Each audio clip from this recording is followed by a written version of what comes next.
Hello everyone and welcome back to our YouTube channel Savvy Forensics. So friends, आज के इस video में हम बात करने वाले हैं बार्बिट्यूरेट्स के बारे में, जहाँ पर हम बात करेंगे बार्बिट्यूरेट्स के बेसिक के बारे में कि बार्बिट्यूरेट्स क्या होते हैं, और उसके अलावा हम बात करेंगे इसके टाइप्स के बारे में कि बेसिकली जो बार्बिट्यूरेट्स होते हैं उनको कितने टाइप्स में क्लासिफाई किया गया है, क्योंकि यहाँ से आपके बहुत सारे क्वेश्चंस देखने को मिलते हैं। तो यहाँ पर हम बहुत सारे इंपॉर्टेंट चीज़ों के बारे में डिस्कस करने वाले हैं।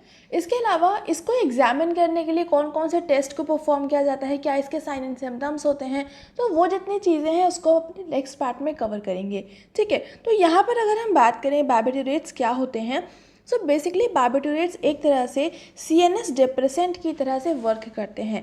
तो जो भी आपके जो ड्रग्स होते हैं जो कि डिप्रेसेंट की कैटेगरी में आते हैं, डिप्रेसेंट का मतलब होता है आपकी जो भी नर्वस सिस्टम होता है, जो बेसिकली सेंट्रल नर्वस सिस्टम होता है, उसको डिप्रेस करते हैं, उसकी उसकी जो एक्टिविटी होती है उसको थोड़ा सा कम कर देते हैं। तो इस तरह के जो आपके ड्रग्स होते हैं वो CNS डिप्रेसेंट्स कहलाते हैं, और बार्बिट्यूरेट्स जो है वो इसी कैटेगरी का एक ड्रग है। ये जो आपका बार्बिट्यूरेट है एक तरह से बार्बिट्यूरिक एसिड का डेरिवेटिव है, यानी कि जो बार्बिट्यूरिक एसिड होता है उसके साथ में अलग अलग चीज़ों का रिएक्शन कराया जाता है, तो उससे जो प्रोडक्ट बन के आता है वो आपका बार्बिट्यूरेट कहलाता है। इसका जो यूज़ होता है वो एनेस्थेटिक्स की तरह से कर सकते हैं, एंटी कन्वर्जन की तरह कर सकते हैं, एंटी सियोलिटिक्स की तरह कर सकते हैं, हिप्नोटिक्स एंड सिडेटिव्स की तरह कर सकते हैं। ठीक है, और उसके अलावा ये जो है आपके साइकियाट्रिक डिसऑर्डर्स जो होते हैं, या फिर एपिलेप्सी और स्ट्राइचिन की पॉइजनिंग जो होती है, उस कंडीशन में ये बहुत यूज़फुल होता है। तो स्ट्राइचिन की पॉइजनिंग में बार्बिट्यूरेट यूज़फुल होता है, तो ये काफ़ी ज़्यादा इंपॉर्टेंट पॉइंट बन जाता है, तो उसको बहुत अच्छे से याद कर लीजिएगा। उसके अलावा अगर हम बात करें कि बार्बिट्यूरेट्स किस तरह की डिपेंडेंसी को कॉज करते हैं, सो बेसिकली जो बार्बिट्यूरेट्स होते हैं ये एक तरह का फिजियोलॉजिकल डिपेंडेंस कॉज करते हैं। इसके अलावा डिपेंडेंस और अलग अलग तरह का भी होता है, तो उसके बारे में भी हम डिस्कस करेंगे, लेकिन उसको अपने नेक्स्ट वीडियो में कभी डिस्कस करेंगे। लेकिन जो बार्बिट्यूरेट्स होता है वो जो डिपेंडेंसी कॉज करता है वो आपकी फिजियोलॉजिकल डिपेंडेंसी होती है। ठीक है, अभी हम आगे मूव करते हैं, और यहाँ पर आपका नेक्स्ट है जो आपके बार्बिट्यूरेट्स होते हैं। ये एक तरह की इसकी जो हिस्ट्री की बात करें तो बार्बिट्यूरेट एक तरह का आपका कॉम्पोजिशन है यूरिया और मैलोनिक एसिड का। ये आपका बहुत पहले टाइम पर जब पता किया गया था बार्बिट्यूरेट के बारे में, तब ये चीज़ पता चली थी कि जो आपका बार्बिट्यूरेट्स हैं वो यूरिया और मैलोनिक एसिड का आपका एक कॉम्पोजिशन है। यहाँ पर तो सबसे पहले बार्बिट्यूरेट जो डेरिवेटिव जो मिला था वो था आपका डायथाइल कंपाउंड। ये जो डायथाइल कंपाउंड था इसको Emil Fischer and J von Mering ने फाइंड आउट किया था 1903 में। इसके बाद में इसका नाम चेंज करके इसको वेरोनल कर दिया गया था। वेरोनल जो टर्म है ये लैटिन टर्म वेरा से लिया गया है, जिसको बेसिकली फिशर ने बिलीव किया था कि जो ट्रू हिप्नोटिक्स होते हैं, मतलब वेरा का मतलब होता है जो ट्रू हिप्नोटिक्स होते हैं, तो इसी वजह से ये इसका जो नाम रखा गया था डायथाइल कंपाउंड का, इसका नाम वेरोनल रखा गया था। 1903 में इसको बनाया था एमिल फिशर और जे वॉन मेरिंग ने, और 1926 में इसी वेरोनल को ऑफिशियली बार्बिटल नाम दिया गया था। ठीक है, तो ये सारे कुछ इंपॉर्टेंट से पॉइंट्स थे, और अभी हम आगे मूव करते हैं। अगला है यहाँ पर आपका कि जो आपका इसके बाद में यानी कि डायथाइल के बाद में जो अगला बार्बिट्यूरेट को अब जो अपीयर हुआ था वो था आपका phenyl ethyl barbituric acid. Phenyl ethyl barbituric acid इसको प्रिपेयर किया था मॉर्लिन ने 1911 में, और इसको फिनोबार्बिटल के नाम से जाना जाता है। फिनोबार्बिटल जो आपका फिनाइल इथाइल बार्बिट्यूरिक एसिड था उसी को फिनोबार्बिटल कहते हैं। ठीक है, उसके अलावा जो आपका पेंटोबार्बिटल या फिर नियोब्यूटल होता है, नियोब्यूटल या फिर पेंटोबार्बिटल एक ही चीज़ के नाम है। इसको एबॉट लैब के द्वारा डेवलप किया गया था। एबॉट लैबोरेटरीज़ हैं उनके द्वारा डेवलप किया गया था। और उसके अलावा एक और आपका बार्बिट्यूरिक एसिड है एमाइटल। एमाइटल को प्रिपेयर किया था इली लिली ने। ये एक साइंटिस्ट थे इली लिली, इन्होंने एमाइटल को डिस्कवर किया था, इसकी मैन्युफैक्चरिंग करी थी। ठीक है, तो यहाँ तक कुछ हमने हिस्ट्री के इंपॉर्टेंट से पॉइंट्स को डिस्कस किया। अब हम बात कर लेते हैं इसे क्लासिफिकेशन के बारे में। सब बेसिकली जो आपके बार्बिट्यूरेट्स होते हैं वो किस तरह से एक्ट करते हैं आपकी बॉडी में, एंटर करने के बाद में जल्दी एक्ट करते हैं, बहुत देर से एक्ट करते हैं, उस पर डिपेंड करता है कि कोई भी बार्बिट्यूरेट जो होगा वो किस तरह का होगा। तो यहाँ पर पहला जो आपका टाइप रहता है वो रहता है लॉन्ग एक्शन, जहाँ पर जो इफ़ेक्ट्स रहते हैं वो 1 से लेकर के 8 to 12 आवर्स तक के उसके जो इफ़ेक्ट रहते हैं वो रहते हैं, और इसकी जो फेटल डोज रहती है वो 3 to 4 ग्राम्स रहती है। इसके अगर हम एग्जाम्पल की बात करें तो पहला तो है आपका बार्बिटोन, जिसको हम वेरोनल वाइट टैबलेट्स, मतलब वेरोनल जिसका नाम होता है, जो कि वाइट टैबलेट के फॉर्म में अवेलेबल होता है।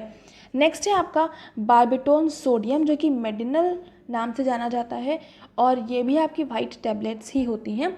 नेक्स्ट है आपका फिनोबार्बिटोन, जिसको गार्डिनल भी कहते हैं, और इसकी जो टैबलेट्स होती हैं ये ल्यूमिनल स्मॉल वाइट टैबलेट्स होती हैं। और नेक्स्ट है आपका मिथाइल फिनोबार्बिटोन, तो इसका जो दूसरा नाम होता है वो होता है प्रोमिनल, और इसको जो टैबलेट्स होती हैं वो स्मॉल वाइट टैबलेट्स होती हैं। ठीक है, तो यहाँ पर ये चीज़ आपको याद रखने वाली है, ये वाले जो आपके नाम हैं यानी कि barbitone, barbitone sodium, phenobarbitone and methyl phenobarbitone. उसके अलावा जो यहाँ पर इसके अदर नेम है यानी कि ये वेरोनल, मेडिनल, गार्डिनल एंड प्रोमिनल, तो ये नाम आपको याद रखने की रिक्वायरमेंट है। बाकी टैबलेट्स इसकी कैसी होती है, किस कलर की होती हैं, उतना याद करने की बहुत ज़्यादा इंपॉर्टेंस नहीं है, क्योंकि जनरली आपकी सारी की सारी टैबलेट्स वाइट कलर की ही हैं, बस साइज़ का थोड़ा बहुत डिफरेंस है, और उसकी लिमिनोसिटी जो कि आपकी फिनोबार्बिटोन में लिमिनोसिटी देखने को मिलती है। तो ये रहते हैं आपके लॉन्ग एक्शन बार्बिटोरेट्स के बारे में। इसके बाद में नेक्स्ट अगर हम बात करें तो अब आते हैं आपकी इमीडिएट एक्शन। तो लॉन्ग एक्शन के बाद में आते हैं इंटरमीडिएट एक्शन, और इंटरमीडिएट एक्शन की अगर हम बात करें तो इसके जो इफेक्ट रहते हैं वो हाफ एन आवर से लेकर के 4 to 8 आवर्स तक रहते हैं, और इसकी जो फेटल डोज रहती है वो 2 to 3 ग्राम्स होती है। एग्जाम्पल्स की बात करें तो एग्जाम्पल में आ जाएगा आपका एल्लो बार्बिटोन, जिसको हम डायल कहते हैं, एमाइलो बार्बिटोन, जिसको हम एमाइटल कहते हैं, एप्रोबार्बिटोन, जिसको हम एलोनल या फिर सोमनीफेन कहते हैं। नेक्स्ट है आपका ब्यूटोबार्बिटोन, जिसको हम सोनेरिल कहते हैं, और आपका लास्ट है पेंटोबार्बिटोन, जिसको हम नेम्ब्यूटल कहते हैं। ठीक है, अब यहाँ पर आपको कलर भी याद रखना पड़ेगा, ये आपके एग्जाम में पूछ सकते हैं कि ये जो आपका बार्बिट्यूरेट होता है ये किस कलर का होता है। तो इस तरह के क्वेश्चंस आपके पूछे जा सकते हैं, क्योंकि यहाँ पर आप देख सकते हैं सारे ही चीज़ के कलर जो हैं आपके अलग अलग हैं। जैसे कि आपका पहला वाला एलो बार्बिटोन वाइट कलर की टैबलेट्स हैं, एमाइलो बार्बिटोन में ब्लू कलर की टैबलेट्स हैं, ब्लू कलर के स्पेशली कैप्सूल्स हैं। ठीक है, एप्रोबार्बिटोन में वाइट टैबलेट्स हैं, ब्यूटोबार्बिटोन में पिंक टैबलेट्स हैं, पेंटोबार्बिटोन में येलो टैबलेट्स हैं, येलो कैप्सूल्स हैं। तो ये चीज़ आप याद रख सकते हैं। ठीक है, उसके अलावा नेक्स्ट है आपका शॉर्ट एक्शन। तो शॉर्ट एक्शन में क्या होता है, जो भी आपके बार्बिटोरेट्स होते हैं उनका जो इफेक्ट रहता है बॉडी पर वो आपका 1/4 आवर से लेकर के 2 to 4 आवर्स तक रहता है। इसकी जो फेटल डोज रहती है वो आपकी 1 to 2 ग्राम्स होती है। एग्जाम्पल की बात करें तो साइक्लोबार्बिटोन, इसका दूसरा नाम होता है फेनोडर्म। इसमें टैबलेट्स वाइट टैबलेट्स होती है, तो वाइट तो नॉर्मली है कि आप एक कैटेगरी में याद कर सकते हैं कि वाइट में कौन कौन सी आती हैं। बाकी जिसके कलर थोड़े से डिफरेंट हैं उनको सेपरेटली याद कर लीजिएगा। ठीक है, तो साइक्लोबार्बिटोन को फेनोडर्म कहते हैं। नेक्स्ट है हेक्सोबार्बिटोन, जिसको हम एवीपेन कहते हैं, इसमें वाइट टैबलेट ही होती है। अगला है क्विनल बार्बिटोन, जिसको हम सेकेंड कहते हैं, और इसके जो कैप्सूल्स होते हैं वो रेड कैप्सूल्स होते हैं। लास्ट है आपका क्विनल विद एमाइलो बार्बिटोन, तो ये आपका इसकी जो टैबलेट्स है इसको हम ट्यूनल कहते हैं और ट्विनल कहते हैं, और इसकी जो आपकी कैप्सूल्स होते हैं वो रेड और ब्लू कलर के होते हैं। ठीक है, तो ये चीज़ें हो गई आपकी शॉर्ट एक्शन के बारे में। उसके अलावा नेक्स्ट हम बात करते हैं अल्ट्रा शॉर्ट एक्शन के बारे में। सो अल्ट्रा शॉर्ट एक्शन बेसिकली ये आपका बार्बिटोरेट का 4th टाइप होता है। यहाँ पर ये इसकी जो ड्यूरेशन होती है वो एनेस्थीसिया वाली ड्यूरेशन होती है, और इसकी जो फेटल डोज रहती है वो आपकी 1 ग्राम रहती है। अल्ट्रा शॉर्ट एक्शन का मतलब है जो आपकी ड्यूरेशन एनेस्थीसिया के पर्पज़ से यूज़ करी जाती है, वही एनेस्थीसिया वाली जो ड्यूरेशन है वो आपकी अल्ट्रा शॉर्ट एक्शन में रहेगी, और फेटल डोज इसकी 1 ग्राम होती है। एग्जाम्पल की बात करें तो एग्जाम्पल में आ जाता है आपका थायोपेंटोन सोडियम, जिसको हम पेंटोथल कहते हैं, और ये आपके वाइट पाउडर और सॉल्यूशन के फॉर्म में अवेलेबल होता है। नेक्स्ट है आपका मेथोबैक्सोबार्बिटोन, तो ये आपका इसका अदर नेम होता है ब्रेविटल, जिसकी भी वाइट पाउडर या फिर सॉल्यूशन के फॉर्मेट में अवेलेबिलिटी होती है।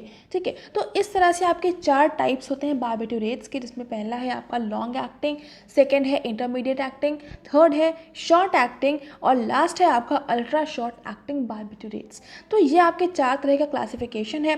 चारों के अलग अलग एग्जाम्पल हैं, सबकी अपनी अपनी फेटल डोज है और आपका जो भी सबके इफ़ेक्ट शो करने का टाइम रहता है वो सबका अलग अलग है। तो ये सारी चीज़ों को बहुत अच्छे से याद करेगा, क्योंकि प्रीवियस ईयर पेपर में यहाँ से क्वेश्चन देखे गए हैं मैच द फॉलोइंग करके।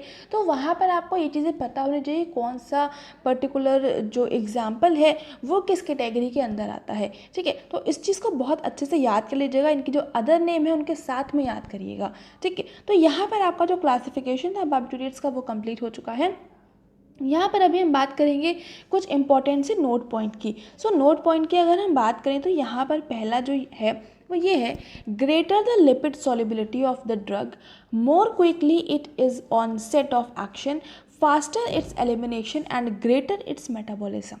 तो जो भी आपकी ड्रग की जो लिपिड सॉल्युबिलिटी होती है वो अगर बहुत ज़्यादा होगी तो उस कंडीशन में इसके जो एक्शंस होते हैं, जो इसके इफ़ेक्ट होते हैं वो बहुत जल्दी आपको बॉडी पर देखने को मिलेंगे। तो अगर उसके इफ़ेक्ट बहुत जल्दी देखने को मिलेंगे तो उस कंडीशन में उसका एलिमिनेशन भी बहुत जल्दी से आपकी बॉडी से हो जाएगा। और क्योंकि जब ऐसा होगा तो उस कंडीशन में जो वो ड्रग होगा उसका जो मेटाबॉलिज्म होगा वो भी बहुत ग्रेटर होगा, वो भी बहुत फास्टर होगा। ठीक है, इसके अलावा बार्बिटूरेट्स जो होते हैं वो रिवर्सिबल डिप्रेशन प्रोड्यूस करते हैं bye acting on all excitable tissues in CNS. तो रिवर्सिबल डिप्रेशन का क्या मतलब होता है कि एक बार डिप्रेशन है फिर आपका रिवर्स करके फिर से डिप्रेशन होगा। तो ये चीज़ जो रिवर्सिबल प्रोसेस कंप्लीट चलती रहती है, तो बार्बिटूरेट्स रिवर्सिबल डिप्रेशन कॉज करते हैं by acting on all excitable tissues, जो भी सीएनएस के एक्साइटेबल टिश्यूज़ होते हैं उन सभी पर एक्ट करके। तो ये चीज़ बहुत इंपॉर्टेंट है कि जो बार्बिटूरेट्स होते हैं वो रिवर्सिबल डिप्रेशन प्रोड्यूस करते हैं। उसके अलावा जो सीएनएस होता है, सीएनएस इज़ एक्सक्यूसिटिवली सेंसिटिव टू बार्बिटूरेट्स। जो सीएनएस होता है, सीएनएस का मतलब जो आपका सेंट्रल नर्वस सिस्टम होता है वो बार्बिटूरेट्स के रिगार्डिंग बहुत ही ज़्यादा सेंसिटिव होता है। उसके अलावा जो बार्बिटूरेट्स होते हैं जब आपकी बॉडी में एंटर करते हैं तो बॉडी में एंटर करने के बाद में आपकी बॉडी के अंदर कुछ गाबा रिसेप्टर्स होते हैं। ये जो गाबा रिसेप्टर्स होते हैं इनका फुल नेम होता है गामा एमिनोब्यूटाइरिक एसिड। ये जो रिएक्टर्स होते हैं इनके साथ में इंटरैक्ट करते हैं, जिसकी वजह से इनके जो रिएक्शन होते हैं वो और ज़्यादा इन्हांस कर जाते हैं, क्योंकि ये जो रहते हैं ये इन्हांस करते हैं जो इनहिबिटरी न्यूरोट्रांसमीटर्स होते हैं उनके एक्शन को ये इन्हांस कर देते हैं। तो मतलब कि जब बार्बिटूरिक एसिड आपके जो बार्बिटूरेट्स रहते हैं वो जब आपकी बॉडी में एंटर करते हैं तो जो आपके गाबा रिसेप्टर आपकी बॉडी में अवेलेबल होते हैं सबसे पहले तो ये उनके साथ में इंटरेक्ट करते हैं। उसके बाद में उनसे इंटरेक्ट करने के बाद में जो आपकी इनहिबिटरी न्यूरोट्रांसमीटर्स होते हैं उनके एक्शन को इन्हांस कर देते हैं। तो कुछ इस तरह से आपकी बार्बिटूरेट्स का आपकी बॉडी में एंटर करने के बाद में प्रोसेसिंग रहती है। ठीक है, तो ये सारे कुछ इंपॉर्टेंट से पॉइंट्स है बार्बिटूरेट्स के बारे में हमने डिस्कस कर लिए हैं। उम्मीद करते हैं आपको समझ में आया होगा। इसके बाद में जो हमारा नेक्स्ट वीडियो आएगा तो वहाँ पर हम इसके साइन एंड सिम्टम्स और जो इसके एग्जामिनेशंस होते हैं तो उन सारी चीज़ों के बारे में डिस्कस करेंगे। ठीक है, सो ये वाला टॉपिक यहाँ पर एंड करते हैं, ये वाला वीडियो स्पेशली यहाँ पर एंड करते हैं। इसकी PDF के लिए आप हमें हमारे टेलीग्राम चैनल पर ज्वाइन कर सकते हैं। उसके अलावा फेसबुक और इंस्टा पर ज़रूर से ज्वाइन कर लीजिएगा, बहुत सारी नोटिफिकेशंस आती रहती है तो वो मैं वहाँ पर आपको शेयर कर देती हूँ। उसके अलावा जो आपका DSSB का आपका एग्ज़ाम होना था 28 अगस्त को, तो उसकी एडमिट कार्ड आ चुका है। जो पोस्ट कोड 1820 पोस्ट कोड था उसका एडमिट कार्ड आ चुका है। तो अगर अभी तक आपने डाउनलोड नहीं किया तो उसको डाउनलोड कर दीजिएगा और 28 अगस्त को उसका एग्ज़ाम होना है। ठीक है, उसके अलावा इन सारे क्वेश्चंस की आपको प्रैक्टिस करनी है। फोरेंसिक साइंस का जो एग्ज़ाम होने वाला है नेट का, उसकी प्रिपरेशन के लिए अगर आपको MCQs चाहिए तो उसके लिए हमारी वेबसाइट पर विजिट कर सकते हैं। बहुत सारे MCQs वहाँ पर आपके प्रिपरेशन के पर्पज़ से अवेलेबल हैं। ठीक है, और ये वीडियो पसंद आ रहा है तो लाइक ज़रूर से कर दीजिएगा, अपने फ्रेंड्स के साथ में शेयर कर देंगे ताकि उन तक भी क्वालिटी कॉन्टेंट पहुँच जाए। चैनल पर नए हैं तो चैनल को सब्सक्राइब ज़रूर से कर लेंगे, बेल आइकन प्रेस कर लेंगे for daily updates. And thank you so much for joining me here.